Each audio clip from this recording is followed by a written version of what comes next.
नमस्कार। उत्तर प्रदेश के चुनाव में देखिए गजब गजब की सियासत देखने को मिल रही है। एक तरफ जहां ओवैसी का हाथ छुड़ाकर ओम प्रकाश राजभर सपाई साइकिल पर सवार हो गए, तो वहीं दूसरी तरफ झटका खाए ओवैसी अब विरोधियों की लंका लगाने के लिए रावण का साथ ढूंढ रहे हैं। क्या है पूरा मामला, देखिए हमारी ये खास रिपोर्ट में।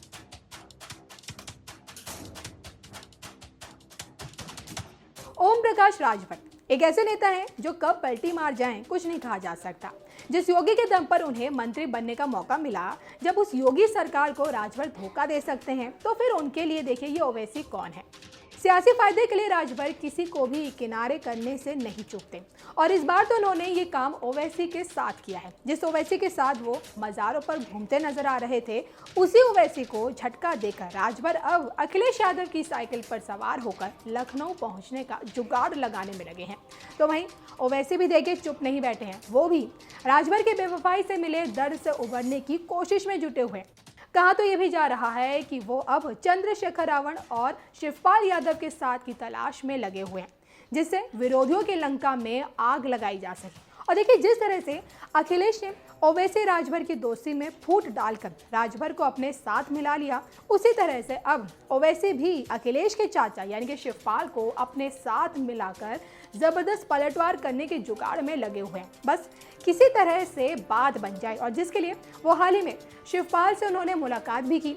लेकिन इस मुलाकात में क्या तय हुआ ये बात तो सामने नहीं आई, लेकिन इस मुलाकात के बाद उन्होंने ये बताया कि वो भीम आर्मी वाले चंद्रशेखर रावण और प्रगतिशील समाज पार्टी यानी कि लोहिया के अध्यक्ष शिवपाल के साथ गठबंधन करने के जुगाड़ में लगे हुए हैं। मेरी जिंदगी की सियासी जिंदगी की शुरुआत जो है वो लोग नहीं जानते हैं, तो इन हालात से हम पहले से गुजरते हैं, अभी गुजरेंगे, तो इसमें मनोबल क्यों होगा। वो उनके पार्टी का फैसला लिए चले गए।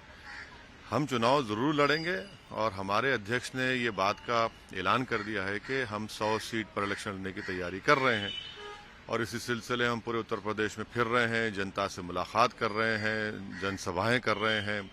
संगठन मजबूत है, तो हम अपने रास्ते पर चल रहे हैं। तो किसके साथ आपका अलायंस है? देखिए, हम तो अभी भी शिवपाल यादव साहब से बातचीत में है। हमारी एक बार मुलाकात चंद्रशेखर रावण साहब से भी हुई, दूसरे भी कई दल से हमारी बातचीत हो रही है। तो आगे देखिए क्या होता है। क्या आपको लगता है कि जब आप 100 सीट पे चुनाव लड़ेंगे तो सिर्फ उम्मीदवार मुसलमान? ना। देखिए, पार्टी का कैंडिडेट हमारे जो लड़ेंगे वो हर समाज से उनका ताल्लुक होगा, सिर्फ मुसलमान नहीं होंगे। और ऐसा भी नहीं है कि अगर रावण और शिवपाल नहीं माने तो वैसे हथियार डाल देंगे।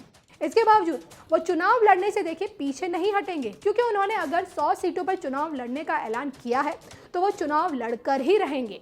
अब भले ही देखिए विरोधी कितनी भी चाल चलकर उन्हें रोकने की कोशिश करें, और अगर देखिए ऐसा हुआ तो इसका सबसे ज्यादा असर किसी पार्टी को अगर नुकसान पहुंचेगा तो वो है सपा, बसपा और कांग्रेस को, क्योंकि इन्हीं पार्टियों पर लंबे समय से मुस्लिमों को वोट बैंक के तौर पर इस्तेमाल करने का आरोप लगता रहा है। लेकिन इस बार ओवैसी ने इन मुसलमानों को अपने पक्ष में करने के लिए पूरी ताकत झोंक दी है। तो वहीं दलितों का वोट हासिल करने के लिए चंद्रशेखर रावण के साथ गठबंधन करने के लिए भी फुल प्लान बना रहे हैं।